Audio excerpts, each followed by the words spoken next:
Buckle up for a wildly entertaining and deeply transformative ride with Rants and Galavants with your host, Ellie Shoja. Hello and welcome to the first ever episode of Rants and Galavants. We're going to go on a wild ride together every single show. You'll find out the insides of my head and you'll get some adventure and we'll get to rant together and then we'll get to talk about books because that's really what I do and I love it. So let's dive into today's rant. Today's rant is about why you're playing it freaking small, man. Like you're made for so much more and you're playing it small. Why are you doing that? Don't tell me. That's a rhetorical question. You're doing it because that's what we have been taught to do. I want you to just take a breath with that. Just acknowledge I'm playing it small. I'm in hiding. I am not living to my fullest potential. If you're like 99% of the people on this planet, that is what you're doing. And it is a tragedy because there is this incredible potential for expansion, for creation inside of you. What you are is literally the energy of creation individualized in human form, and yet you are limiting yourself. So this is our rant today. We gotta stop that. We gotta stop the limitations, stop with the playing it small, stop with the hiding. And that's essentially what this show is all about. Because what we will do is we will look at all of the ways that we do play small and all of the ways that we do not show up for ourselves and for those people that we love. And we don't show up for our children and for our parents, and we don't show up for the world. What are you plagued by? Are you plagued by insecurity, imposter syndrome? Is that why you're not stepping up? Are you thinking, who am I to have these ideas, to share my thoughts? What are you doing that is keeping you, that is stopping you from actually being this incredible potential for creativity that resides within you? Take a moment with me right now. Take a deep breath. Let's just suck it all in and then relax and let go. Just drop everything.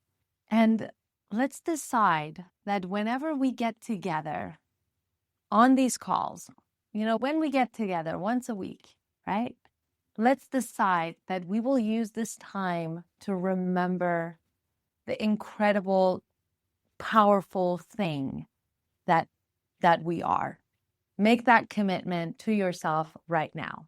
I'm being accusatory, right? I'm saying you're playing it small. You're thinking, no, Ellie, I'm doing everything. I'm doing everything that I can, right? But the thing is, it's not your fault, right? It's not our fault when we go into hiding. It's the way the world around us conditions us from a very young age. It's when you go to school and you're asked to hide your shine. You're asked to hide what interests you. You want to play with this, and then they tell you, no, that's not good. You have to do X, Y, and Z. You start to internalize this idea that who you are and what you are is wrong, and then you have to hide who you are and what you are and be ashamed of it, and then show up in this other way, right? So we got to dismantle that. Let's woo it up a little bit, because woo is where all the answers are. So let's talk about what it is that you are, what it is that resides within you. You are more than your physical body, period. End of sentence. We can all go home. That's it. You're more than your physical body. But what are you? A human being. You're a human being. You're human, which is having the physical experience of being inside this body. And then your human side has needs. You need to use the restroom. You need to eat. You need to clean yourself, right? You need to exercise, maintain the physical form. You got to do all of that stuff. The human part of you needs to exist in society. You need to make money and interact with other people and all of that stuff. And the human part of you also ages. There's a quantitative element to being human. right? You have an age, you have a job, you have ways that you describe yourself that are quantitative, right? So it's like, I have a degree in this and I've made this much money and I've worked in this field for these many years. We quantify things when we are very physical, right? But the physical is not the whole of you. In fact, the quality of your life, how you experience life, has nothing to do with any of that. You and I can be experiencing the same exact thing and having completely, vastly different experiences within that. One of us might be struggling and the other one might be thriving. One might be depressed, one might be happy, right? So what determines the quality of your life is the part of you that is actually not physical. It's the non-physical part of you. Is the, you can call it spirit, you can call it your soul, you can call it the universe, you can call it consciousness, you can call it God, you can call it Christ, you can call it Buddha, you can call it wisdom, you can call it knowledge, whatever you want to call it. It doesn't matter, but it's non-physical. And that part of you determines the quality of your life. Everything that you enjoy, joy, love, bliss, hope, excitement, all of these things cannot be quantified. They cannot be taught. Things that are quantified, you can teach people, right? You can say, hey, this is a verb and an adverb, and this is how you structure sentences, and these are letters, and you write words, and 2 + 2 is 4, and all of that can be taught. However, the things that bring you joy, the taste of chocolate cake, the first time you kiss your lover, the butterfly in your stomach when the person you have a crush on calls you, can you teach those things? No. Can you even explain them in a way that someone else might experience them? No. Because these things need to be experienced in order to be learned, right? And that's essentially what you are, what this show is all about. It's all about unleashing you, right? Unleashing you. How do you unleash you? How do you actually show up as yourself? You got to connect to that internal world that is invisible, right? Because that's also where all creativity comes from. It's where inspiration comes from. It's where your connection to yourself, your self-love, which then translates to love of other people and other people being able to love you and being able to receive love. Like all of that is housed in the non-physical part of ourselves. And all of that potential for happiness and joy and fulfillment and purpose is housed in that space.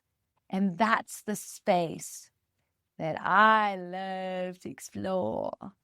That's the space where everything that is created in this world that uplifts and expands, all of that comes from that space of upliftment, connection, and expansion inside of you. So that's us wooing it up.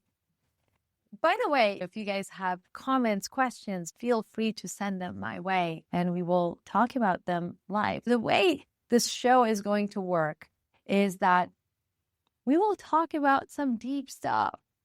So if you are a deep person, if you think there is a depth inside of you that is yet to be explored, you're like, I know there's something more.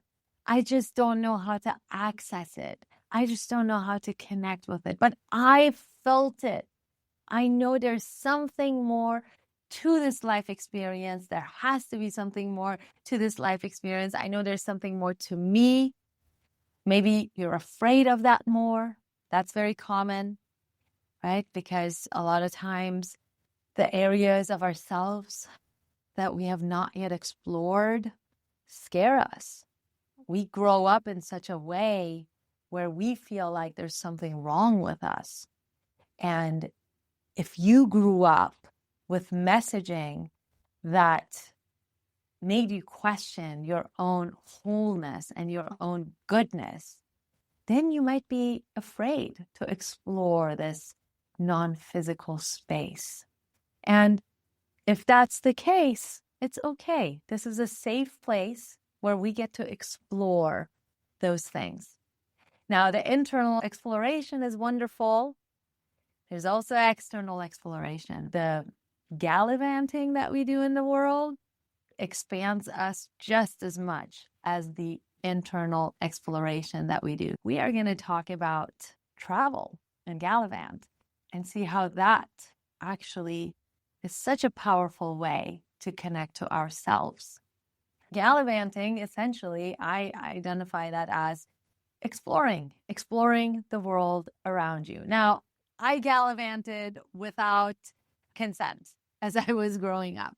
So what does that mean? That means I moved around a lot.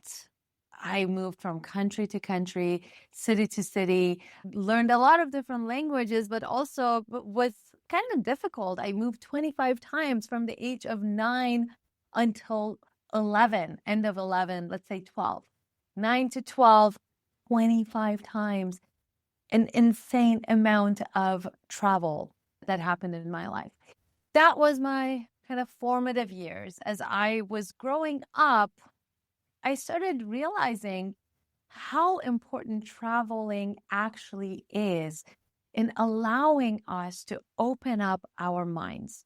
And anytime I go personally through a difficult time, difficult period, and I need clarity within myself, my instinct now is to just gallivant. I'll go for a road trip for 4 months or go to Guatemala for a couple of months. I'm extremely blessed. My life allows for that. It wasn't always that way, but I've created a life that allows for that because gallivanting is an important part of my personal growth and processing. And I really recommend everyone out there listening and watching to make traveling a part of your life and travel in a way that exposes you to new things. I have a friend who travels and all he does is he'll go to resorts. He'll go to resorts in all the different countries, in all the different places, and they're resorts that speak English. And he always sits at the bar and goes to the restaurants and has a couple of drinks. And that's great. You know, if you want to travel, that's how you want to travel, fine, that's fine. But really, when you expose yourself to new experiences, new people, new cultures, new foods, when you go to a place and rent a room in a local person's house and eat meals with them and participate in their culture, there is such beautiful expansion that happens within you, within your soul. You start really experiencing how we are all one and connected, even across cultures, languages, customs. We start to really notice where we are the same and how beautiful our differences really are. Now, I want to tell you about one trip that was very transformational for me quite recently. I guess it was in 2017 now. I was running a production company and I had my dream client, which was NBC Universal. They were creating a game based on an idea I had pitched. So we were working on my project. It was very exciting. However, that project, which was supposed to have taken like 3 weeks or 4 weeks to complete, was now 4 months in. They were like super nitpicky, constantly changing their minds. It turned into kind of this nightmare project. The people that I was working with were just so difficult. Now, that was happening. On the other side of my business, all of these projects that were slated to start were getting pushed back. All of these clients who were like, yes, let's do this, they were now pulling out and saying, oh, we have to allocate the funds for this other thing, for that other thing. So everything was just like starting to fall apart.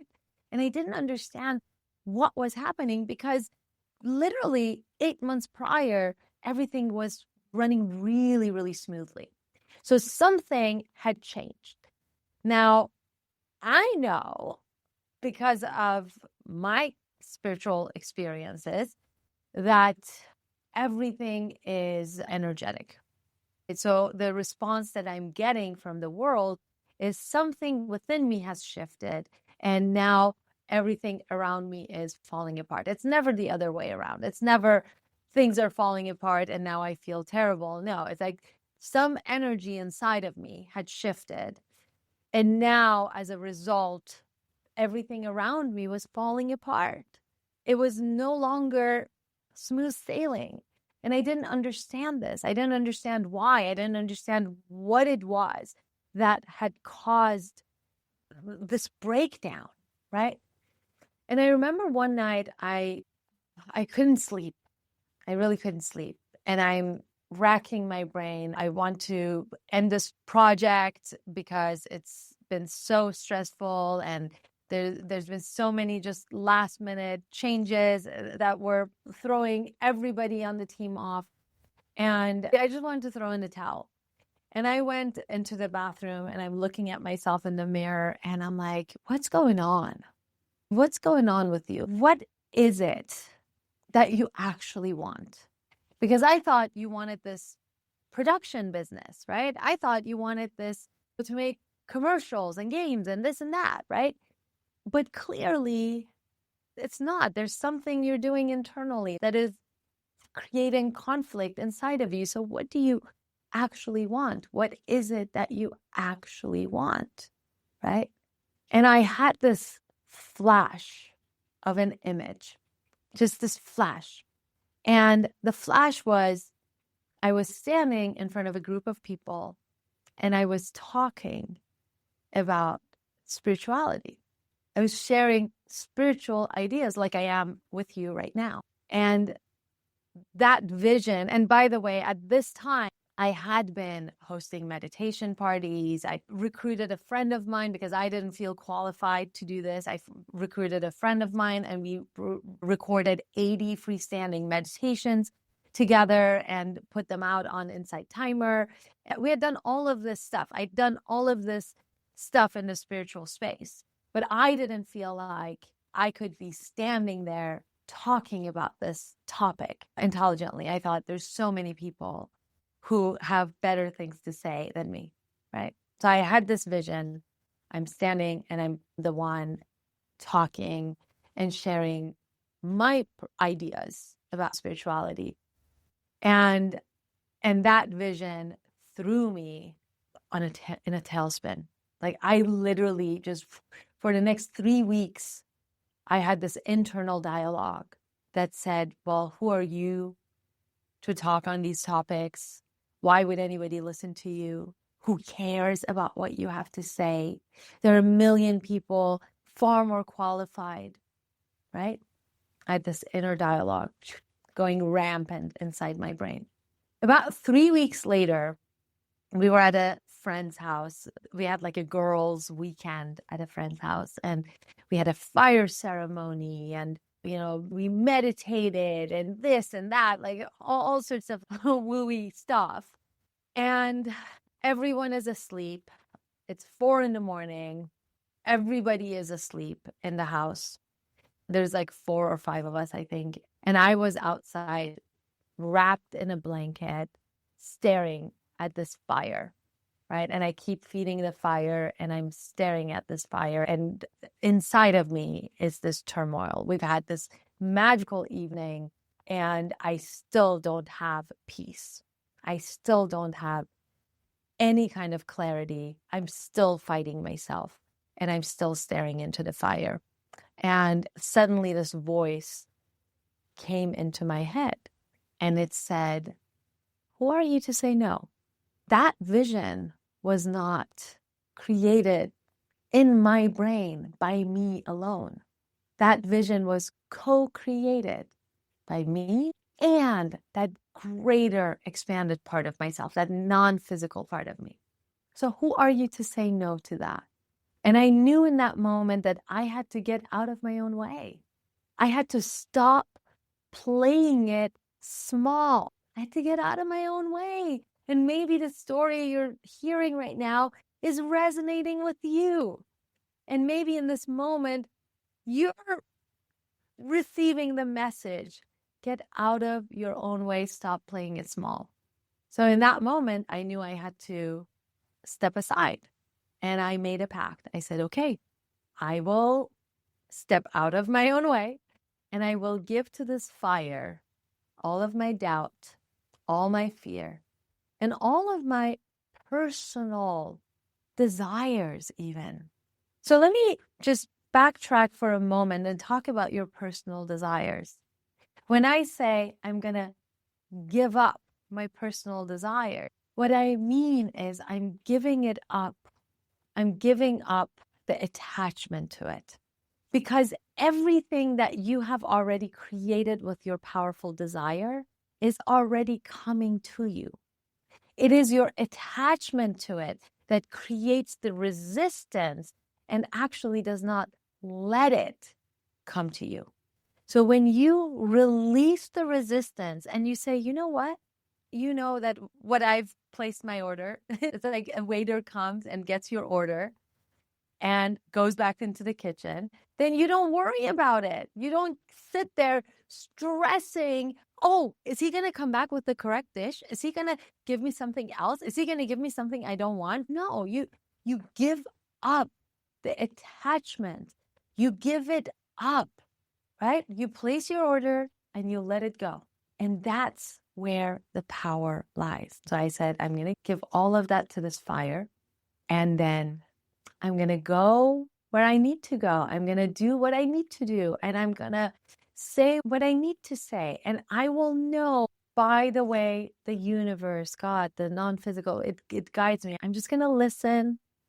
And then wherever I am asked to go, I will show up. And when I'm in front of someone and we're talking, I'm going to tune in. And again, I'm going to listen.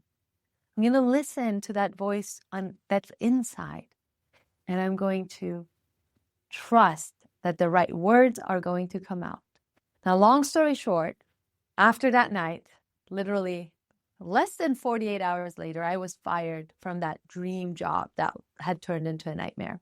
I looked at my roster of clients and saw that pretty much everyone had this delay. And I said, you know what? I don't have to sit here waiting for them to figure their stuff out. I'm just going to go wherever I need to go. The thing that was very concrete was that job, and it just dissipated, right? So long story short, I ended up going away for 4 months, driving across the country. During those 4 months, I was inspired to start a Instagram account called Peace Unleashed, which within a couple of months gained 4,000 followers, which then turned into people calling me, asking for support around finding inner peace, which turned into a podcast called Unleash Your Peace, which I did 80 episodes of. And all of that unfolded literally within the next few months. And then I went to Canada for 7 months, finished writing my novel, The 13th Planet, which was then released in 2019. So all of that happened. And the work that I did during that year, end of 2017 and all of 2018, 2018 was the year of my spiritual pilgrimage, right? So all of that work became the foundation of everything I have done since. So my challenge for you is you don't have to drop everything and go somewhere, right? Gallivanting is not necessarily about that, but there is a step before it, before actually going somewhere. And that step is creating space within yourself to go, right? Create space within yourself, within your life. Maybe look around at your life right now and see where can I open up a little bit of space? And then fill that space with some kind of a trip that feels inspired. It might be a trip to the beach for an afternoon. It might be going on a hike, right? It might be just walking around the block or trying a new coffee shop by you. But really, before you make a decision of where to go, tune in and ask. I will leave you with that as we go into our next commercial break, and I'll see you in a couple of minutes. All right, so I want to take you into a segment, probably the most important segment of all. You should be writing your book.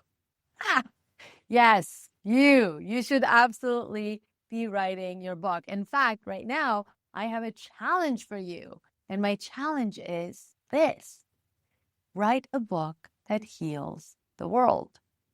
That's my challenge. When you go on my social media, when you go anywhere where you find me, that's the challenge I have for you.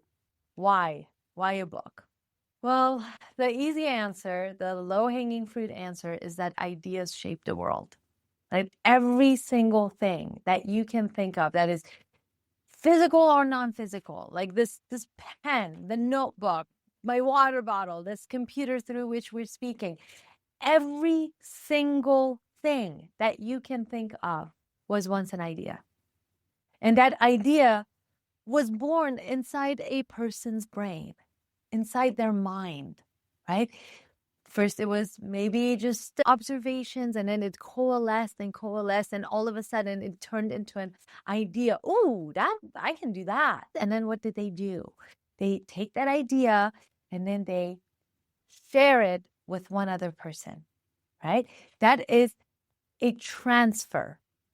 So they transfer the idea with words to someone else's brain. And what happens to that idea inside the other person's brain? If it's communicated with clarity, it becomes a seed. It plants itself and then it grows. It kind of like implements itself into that person's other ideas. And then maybe it morphs a little bit. Maybe it changes, it grows, right? So that idea grows in that other mind. And as it grows in that other person's brain, it also grows in your brain. So when I share an idea with you and that idea expands inside your mind, it also expands inside my mind. So it becomes more. Creation is just a two-step process. That's it. Just two-step process. That's what creation is. And what are the two steps? Step one, you imagine it. Step two, it builds so much momentum in your imagination and it becomes so real that it then has to break through that wall of physicality and become physical, become real in the physical world, right? An idea germinates, it grows, it becomes an idea in one mind. It's then shared with another mind. It grows, it becomes more, and now it's building momentum, right? That idea is building momentum. Now, if you're surrounded by people who are yes and people, the people who support your ideas, who allow your ideas to grow, think of that person in your life where you come to them with an idea and you're like, hey, what if we could do this? And they are that person who says, oh my God, that is amazing. Yeah. And then we could do this. And then we could do that. Before you know it, within a half-hour conversation or a 1-hour conversation, you have this full-fledged, boom, beautiful, fully imagined thing that is so real now, right? So those people are magical beings in your life. They are the people who help you expand those ideas. You want to share your ideas, especially at early stages when they're all tiny and fragile, with those people because they will help the expansion of that idea. Now, it becomes bigger, right? And it becomes more substantial. Now there's more momentum, there's more mass to that idea. Now it's shared with a bigger group and it's substantial. It expands inside the bigger group's mind, and as a result expands inside my mind, and it becomes bigger, and eventually it becomes so big that it can no longer be contained in the non-physical space, and it has to become real in the physical world. That's how creation works. And now here's the thing. There's no better idea sharing device than a book. What happens when someone is reading your book? They're literally ingesting your words into their brain using their own voice. That's telepathy, as close to telepathy as we can get. That's as close to mind control as we can get. You have the power to influence someone's thinking with your book. And when you change someone's mind, you change their life. That's powerful. Think back to the times when your life has been changed. And I'm willing to bet there was a book somewhere in there involved, right? Ideas change our lives, and books in particular have such a powerful idea transmitting device, because the book, when you spend 5, 6, 8, 10 hours with a book, you're able to really understand that idea on a deep level, because you're inserting it into your brain using your own voice, integrating it into your own thinking over a period of time. It's different than a video. It's different than having a conversation with someone. It goes deeper. Very powerful. And there's another added benefit to writing a book that is often overlooked. And I see this with my clients all the time. And that benefit is, in the process of writing a book, you gain clarity about your own ideas. So you have to become very curious about yourself when you are writing a book. You have to become very curious about your ideas. And you are working on expressing and explaining and defining and refining those ideas as you're writing that book. So by the time your book is done, your ideas are so clear. Your thoughts are so clear. This is actually why so many leaders and thought leaders and speakers have books. We think that a book gives them credibility. No, a book allows them to refine and define their ideas in such a way that they can communicate it with clarity, and then they go and do that. And that makes them a lot more effective on stages. This is why speakers who have books can charge more. They're able to express their ideas with more clarity. It's just what happens. It's literally a side effect of writing your book. And I see it because as I am helping my clients write their books, even like a month or two into that process, they will go and redo their websites. They start getting more business. They start closing more deals. Why? Why does that happen? Because they're gaining more clarity. They understand their ideas on a deeper level. They connect with their own concepts, with their own unique point of view on a deeper level. They're able to access the stories that demonstrate their ideas more readily. They're able to tell these stories with more clarity because they've done it in their book. It's just a powerful, powerful thing that happens. And I really think that you should be writing a book. Now, I have an ulterior motive when I say that, right? Because recently I decided, and this is why we're launching this show over here. Recently, I've decided that I want to help healers and light workers write their healing books. As many of you guys as possible. We want to gather an army of healers and light workers.